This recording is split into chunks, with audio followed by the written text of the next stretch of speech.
كتب عليكم إذا حضر أحدكم الموت إن ترك خيرا الوصية للوالدين والأقربين بالمعروف حقا على المتقين فمن بدله بعدما سمعه فإنما إثمه على الذين يبدلونه إن الله سميع عليم فمن خاف من موص جنفا أو إثما فأصلح بينهم فلا إثم عليه إن الله غفور رحیم. په مخکینی آیات کې د قصاص تذکره وشوه. الله تعالی دلته فرمای کتب علیکم اذا حضر احدکم الموت، وی فرض کړی شو په تاسو باندې چې کله تاسو ته د مرګ علامتونه راشي، مرګ ته نږدې شي، ان ترک خیرا الوصیه، چې کم مال ته پرېږدې، کمه ترکه ته پرېږدې، په هغې کې وصیت کول للوالدین، د خپلو والدینو دپاره، والاقربین، او د رشتهدارو دپاره، بالمعروف حقا علی المتقین، په بهترینې طریقې سره دا په متقیانو باندې د دې حق دی چې کم پرهیزګاره خلک دي. فمن بدله بعد ما سمعه، او کچا وصیت واورېدو دې کې بدلوالی راوستو، فانما اثمه علی الذین یبدلون، چې چا په دې کې بدلو کړی دی د دې ګناه هم په ده باندې ده. ان الله سمیع علیم، یقینا الله تعالی اوریدونکی اور پوهه ذات دی. فمن خاف من موص، او کچا ته یره وي د وصیت کوونکي د طرف نه، جنفن، د طرفداری چې یره دی به د یک طرفه فیصله وکړي، د بل چا دپاره به وکړي، او اثمن، یا داسې غلطی یره وي، فاصلح بینهم، یو کس ترې راپاسي د دې په منځ کې د دې صلح وکړي، فلا اثم علیه، نو په ده باندې هېڅ ګناه نشته د صلح کولو دپاره. ان الله غفور رحیم، او یقینا الله تعالی بخونکی ذات او رحم کوونکی ذات دی. وصیت په هغه وخت کې فرض کړی شوی چې کم وخت کې د میراث آیاتونه نو نازل شوي، نو په هغه وخت کې به وصیت کول لازمه وه چې خلکو ته دا حکم کړی چې تاسو خپل اقربو دپاره وصیت وکړئ. یا مفسرینو دا لیکلی دي چې کله به مسلمانان شو، د دې مور او پلار به کافرانو، نو هغوی ته به دا ویل چې په میراث کې کومه حصه ستاسو مقرره د ورثو ته به هغه میلاویږي،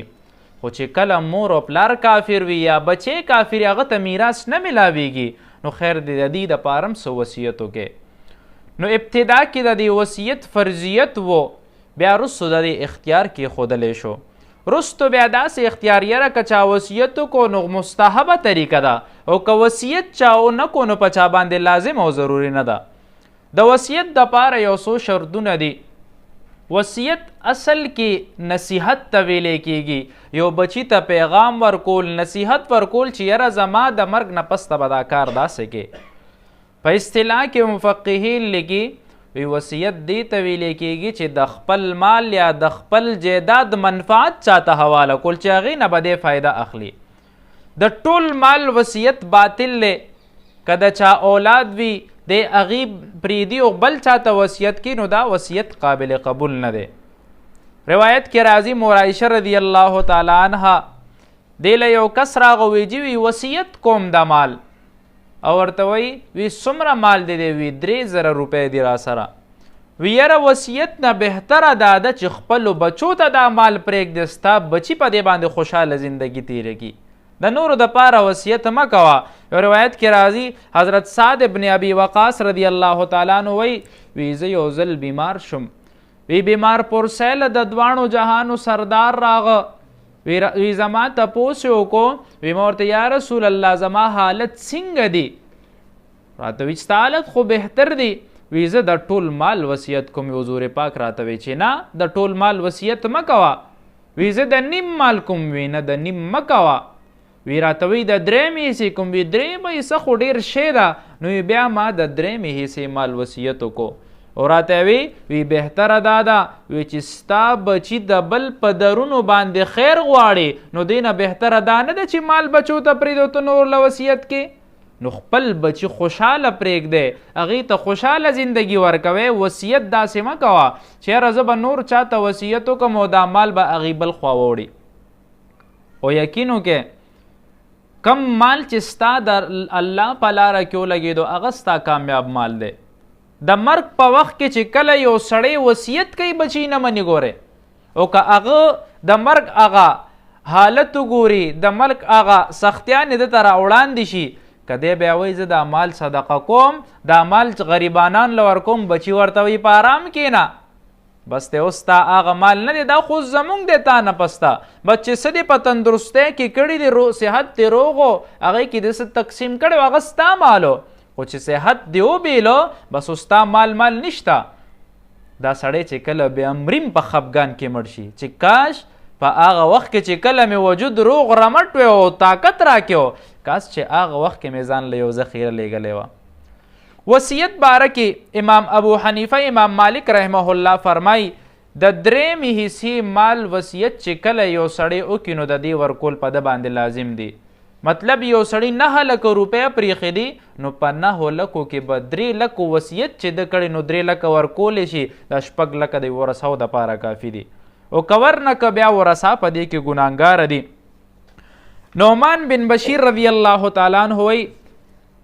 وی زه یو ځل حضور پاک له خپل والد محترم راوستم وی چې څنګه کېناستو حضور پاک ته وی ما دې بچي له یو غلام ورکو حضور پاک یې پکې ګواه جوړولو نبی کریم صلی الله علیه و آله وسلم ورته فرمای چې تا دې بچي له څه ورکو نورو بچو له دې م دا ورکړي دي وی نه یا رسول الله نورو له خو مې نه دي ورکړي وی بچو سره زیاتې مه کوه وی چې کم یو بچي له ورکې بل لم ورکه او چې کم یو بچی له نه ورکې بل لم ورکو د نم واپس وخله ته بچو سره ظلم مه کوه د حجت الوداع په موقع باندې حضور پاک فرمایي وی بچو سره ظلمونه مه کوئ وی دی له وراثت کې پوره حصې ورکئ او دی د وراثت نه مه محرومه کوئ چې تاسو وصیت د بل چا دپاره وکړو بچیم د وراثت نه محرومه شي وی یاد ساتئ کم سړی چې بچی د وراثت نه محرومه کوي د محشر په ورځ به الله دا سړی د جنت نه محرومه کي نو مونږ خو بچو سره م لږه څه خبره تیزه راشي یا بل څه خبره پکې راشي مونږ یې زر محرومه کو د میراث نه چې په میراث کې د دې بچي حصه نشته داسې نه دی کول پکار بعضې شیزونه داسې دي چې هغه په سړي باندې وصیت کول د هغې واجب دی چې د سړي وصیت کړي خامخا به په دې باندې عمل کوي په هغې کې یو وصیت دا دی چې یو سړي باندې قرضه ده دی اوس وفات کیږي په ده باندې قرضه ده بچو ته وي بچې پلاني را باندې دومره قرضه ده نو دا قرضه ورکوي دا وصیت منل په تاسو واجبه ده مال وراثت تقسیمېدو نه مخکې به دا ورکې یا یو سړي باندې حج فرض شوی دی خو د بیمار او حج ونه که دی به د دې نه حج کوي د ده د دې مال نه به څوک حج لاستی دریم صورت چې یو سړي روجې نه دي نیولې روجې خوړلې دي د دې روجې فدیه به د دې مال نه ورکوي بل مال چې دی بل وصیت هغه مستحب دا دی چې سړی خپل نوسو کړوسو دپاره چې د هغې مال کې څه حصه نه وي خو غریبانان یې هغې له دې ورکي یا یو سړی دا وصیت کی چې یاره ما پسې د صدقې جاریو شي مدرسې دپاره ځمکه ورکوم جومات له ځمکه ورکوم چې په دې کې د قرآن خدمت کېږي نو دا وصیت کول مستحب دی او چې کم په ده باندې قرض دی او دی اوی نو دا وصیت په ده فرض دی چې بچي به دا پوره کوي قابل قدر محترمو یو عرض درته کوم په خپله زندګۍ کې دا معاملات خپله ختمې کوي او که نه په جیب کې ځان سره دا لیکي چې یاره دې سړي له به زه څومره مال ورکوم بل سړی به ما نه څومره مال اخلي دا ځان سره وساتئ خو کوشش وکړئ په خپله زندګۍ کې خپل معاملات ختم کړئ بچي ته بیا ستا د مال مالکان شي یو کس باره کې راځي په سعودي کې و هغه چې کله وفات شو نو په ده باندې 3 لکه روپۍ 3 لکه ریاله قرضه وه او د ده ملکیت 6 لکه ریالو چې د ده مال جمع پونجي را جمع کې نو یو کس ورپسې راغو د پلار د وفات نه بعد وی یاره وی یا پلانې مړ شوی دی وی هغه پسې ورځم وی بچولی ورځم د پورې مې مال دی 3 لکه ریاله چې څنګه راغه بچوله بچي ورته زه خپل کار کوه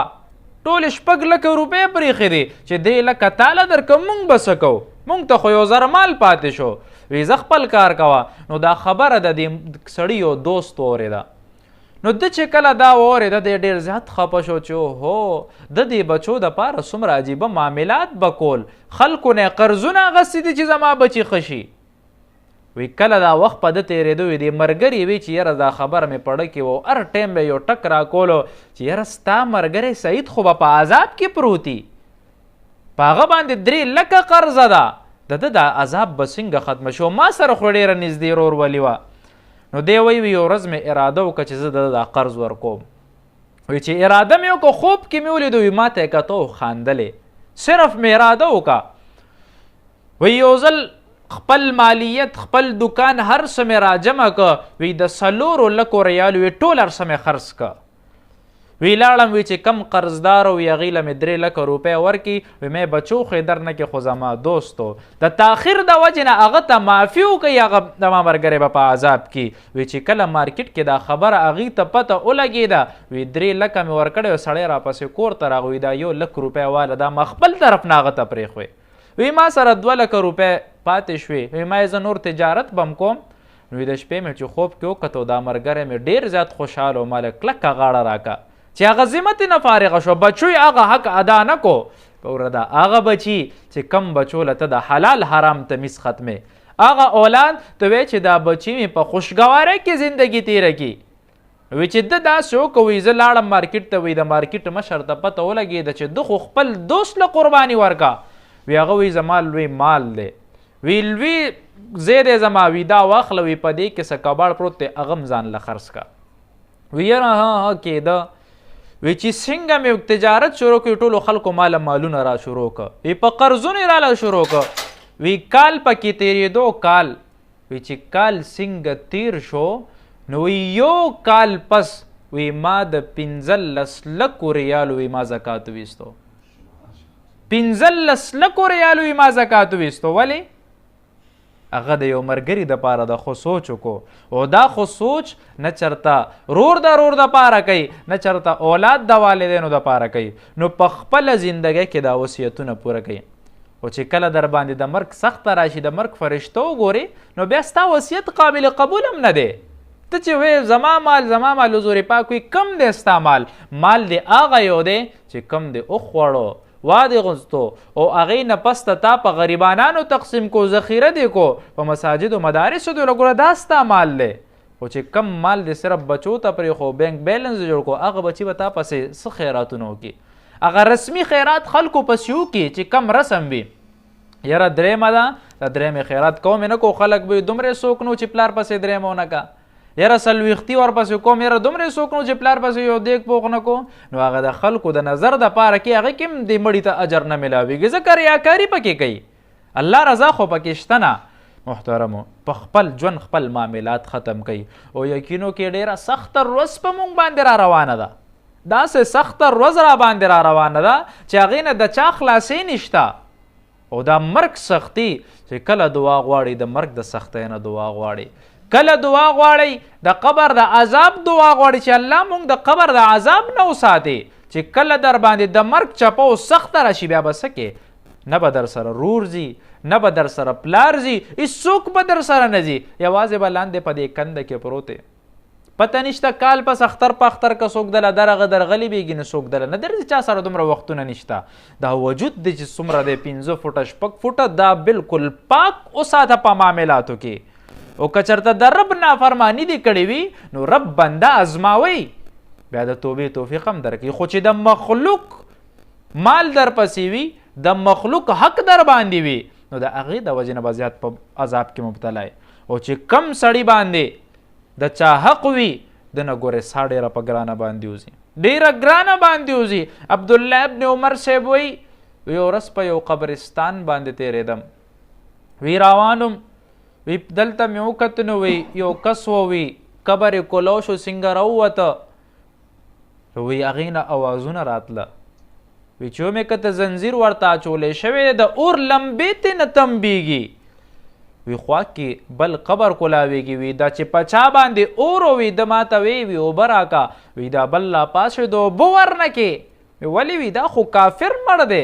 او وی دی په عذاب قبر کې مبتلا دی هغه زنځیر راخ کو د قبر ته واپس نه نوتو وی ما ورته څومره وخت دی وشو چې وفات وی زر کاله مې د مرګ شو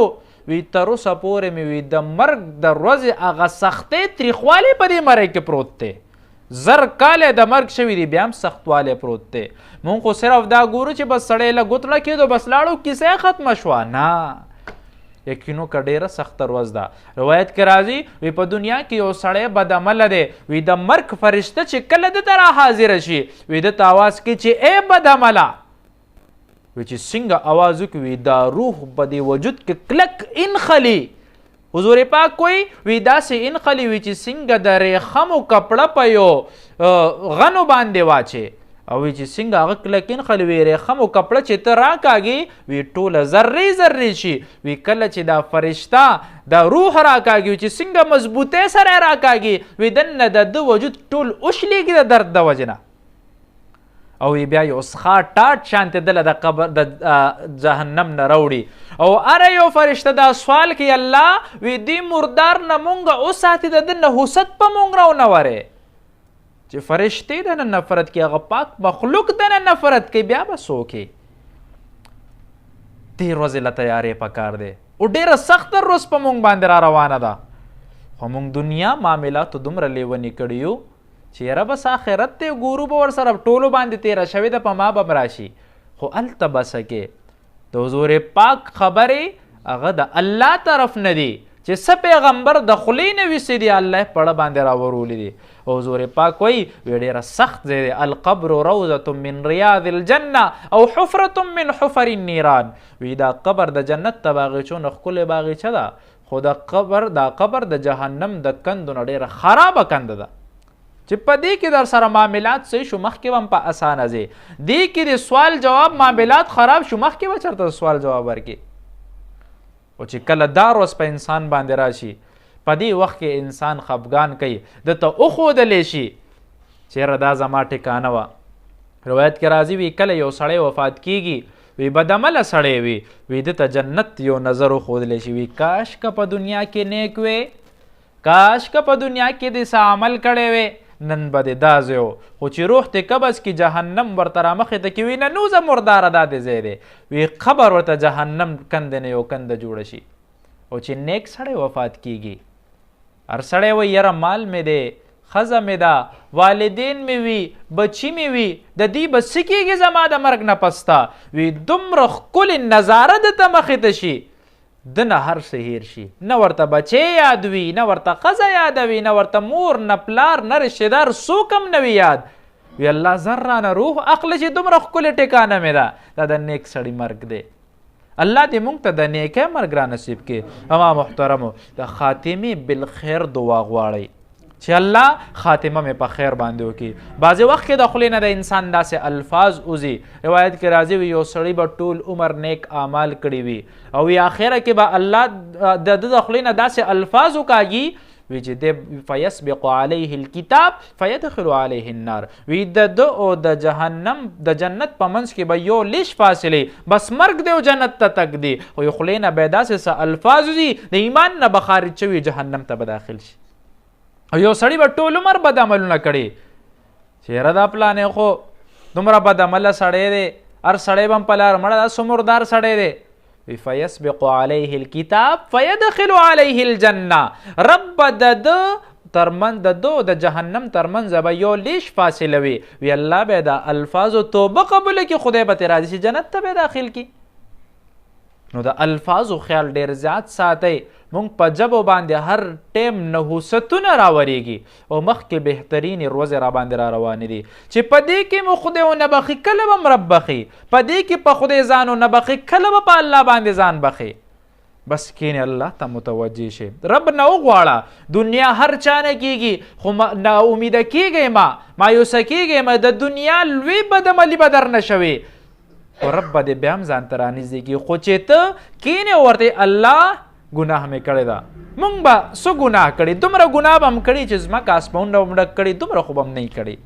دومره به م کړي چې سمندر زګون عمرې دومره به م نه کړي. یو کس باره کې راځي د حضرت موسی علیه السلام په قوم کې یو سړی دی هغه 100 کاله د بت عبادت کو بت او هر ټیم به د بت خدمت کول هغې ته به ناست وي یا صنم بیمار او مرض پې لګېدلی یو روز وی د خولې خطا کېدو د وجې نه خوله خطا شو یا صنم په ځای وی یا صمد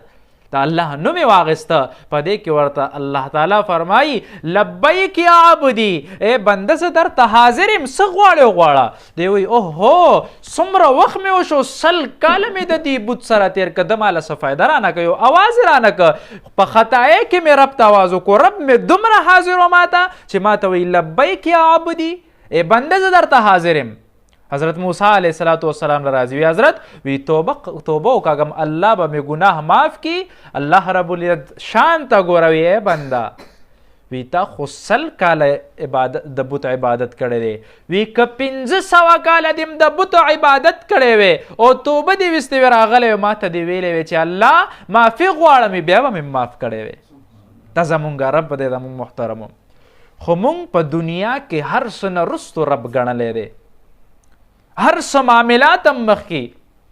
پرون زمونږ یو شیخ پیر اسلم صاحب ډېره عجیبه خبره وکړه. هغې وایي پرون یې وفرمیل